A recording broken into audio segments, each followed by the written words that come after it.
What's up, people? Welcome back to the channel. Okay, you guys already read the video. This is another 3 cards with forgotten effects, cards with hidden effects, whichever you want to call them. Essentially, this is a series where I go over cards that are usually only known for one effect, one part of their effect, or just used as cost or as a combo piece. And people generally forget that these cards have more than one effect. So, you know, if you like what we do here, please feel free to like and subscribe. If not, it is all cool trying to get to 1,000 subscribers. Alright, without further ado, let's get into the cards.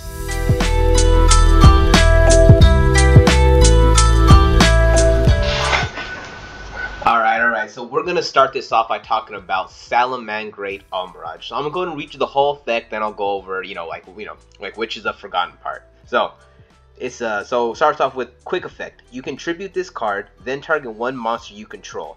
It cannot be destroyed by your opponent's card effects this turn.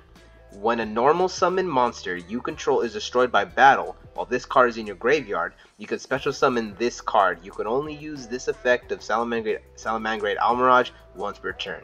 Okay, so for the most part, everyone knows, the first effect. You contribute this card, then target one monster you control. It cannot be destroyed by your opponent's card effects this turn. A lot of people, especially back when it first came out, would use this to, to dodge like destructive card effects, use as an extra layer of protection. And also, it was also mainly used just as a way to simply get rid of just your normal summon to bring out a link. Like, it just needs a normal summon monster with 1,000 or less attack. So a lot of people will kind of use this. They would normal summon Alistair. They would get the effect of Search Invocation, and then they would tribute off for Almirage. And depending on what type of deck they use, a lot of the times, like a lot of my experience is with Mech Knight invoked. So usually it was, just use a way to get the Alistair in the graveyard in order for you to open up space so you could put down another Mech Knight. But you also kind of gotta I guess gotta think about it in a way that it is a fire. So that was like another kind of use for it. But I'm talking about it, and no one ever used its second effect, really. When a normal summon monster you control is destroyed by battle, and it has to be by battle. Like, it isn't like destroyed by card effect, sent from the field to the graveyard. So it isn't something that would come up a lot. Like, you were talking a normal summon monster you control is destroyed by battle, and then if this card's in the graveyard, you could special summon this card. In all honesty, if this effect would have said something like, I know this would have been really broken, but when a normal summon monster you control is sent to the graveyard, it will special summon itself. That right there, or when it leaves the field, that would probably make the effect a little more memorable in people's mind. But in all honesty, it really was just used as a bridge, or maybe a slight combo piece, but mostly used as a bridge and protection. So not a lot of people know that it does have a second effect that'll bring itself back after it is destroyed by battle, or after a normal summon monster is destroyed by battle. Alright, so the second card I want to talk about is Gallant Granite. So this card right here is mostly known for its role in the Emancipator deck, to where you essentially summon it to search out Researcher or Block Dragon, depending on what you needed in the combo, and that would pretty much get that card into rotation. Now it's pretty much known for only searching the Researcher, and then being able to special summon it because he's an earth, and then being able to use the monsters there for some kind of combo. So this essentially is just known as a rock searcher. But funny enough, this does have a second effect, which actually is pretty broken. So I'm going to read the whole card's effect, then we'll go over it. So you can attach one material from this card and then activate one of these effects. Add one rock monster from your deck to your hand. Then the second effect, special summon one rock monster from your hand in face down defense position. You can only use each effect of Gallant Granite once per turn. So basically, this lets you special summon, it lets you special summon a rock monster, and of course it's going to be face down. So like when it comes to links and synchros, it doesn't really have the best synergy even with XYZ, because you need to it needs to be public knowledge what what level the card is, even though your opponent would know what you're setting, since I guess because the game mechanics can't recognize it on the field, it is not gonna let you use it for most of those summons. So the second effect really didn't have a chance to shine. I believe, if anything, maybe in like a Sub-Terror, or maybe War Rock deck, or a deck that's kind of focused on summoning out, I believe, the Morphing Jar is a rock, so you'll be able to like be able to set Morphing Jar, which is pretty cool.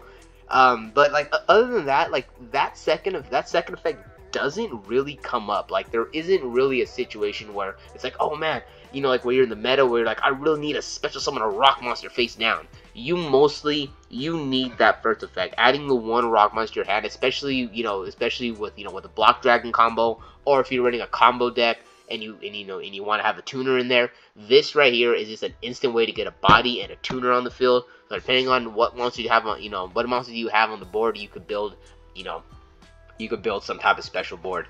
Honestly, this is one of those cards where it's in my mind, and even though I know it has two effects, I literally was just like, I was going over, I'm like, oh, this is a good candidate, and I read the effect, and I'm like, wow, I want to say this is one of the first times where I actually in-depth read the whole effect. I know it's kind of like, a little embarrassing to admit, but there is some truth to the whole Yu-Gi-Oh players don't read cards thing, because a lot of the times we very much take cards for what we think they are. So for example, if we call something the Stratos of the deck, we know it's a searcher. If it's like a certain archetype, we know that when you normal summon or summon the card, depending on how it has to come out, you're going to search. So a lot of players will just take that for face value and say, okay, well, it's a searcher, it's a Stratos, there, I'm done. And that's kind of where we get to this position of cards having effects that people, and I guess I call them hidden effects, but it's mostly the effects that people forgot existed.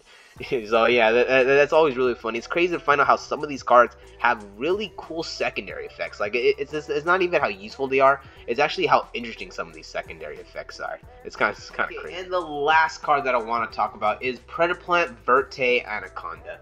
So I was talking to a couple of people about the kind of like content that I do, and someone they were mentioning a couple of cards, and I said, well, yeah, actually already put that card on there, I already talked about this card. And then someone brought up, what about Verte Anaconda? And I was like, Verte Anaconda, does it have a hidden effect? And he told me, yeah, it's in the first line. So let's go ahead and read the whole effect, and then we'll get into this. So you can target one face-up monster on the field. It becomes dark until the end of this turn. You can pay 2,000 life points and send one fusion or polymerization normal or quick play spell card from your deck to the graveyard. This effect becomes that spell's effect when that card is activated. Also, you cannot special summon a monster for the rest of this turn. You can only use each effect of Predaplant Verte Anaconda once per turn. Okay, I am not gonna lie. This one caught me off guard. This whole time, I was very much under the impression that Verte Anaconda had one effect. This is another one of those cards that perfectly personify the type of cards I am trying to put in here. I'm not saying that everyone forgot about Verte Anaconda's first effect, but Verte Anaconda is literally known for summoning fusion monsters, specifically Red Eyes Dark Dragoon, okay? Everyone knows that that's what this card does, and a lot of people who either fall into the normal Yu-Gi-Oh, like mantra of not reading cards, or someone who's just a little more casual, will just assume that this card, that's the card's only effect. But it does have the ability to target a face-up monster in the field, and it becomes dark, which in a lot of different, a lot of situations that actually could be useful.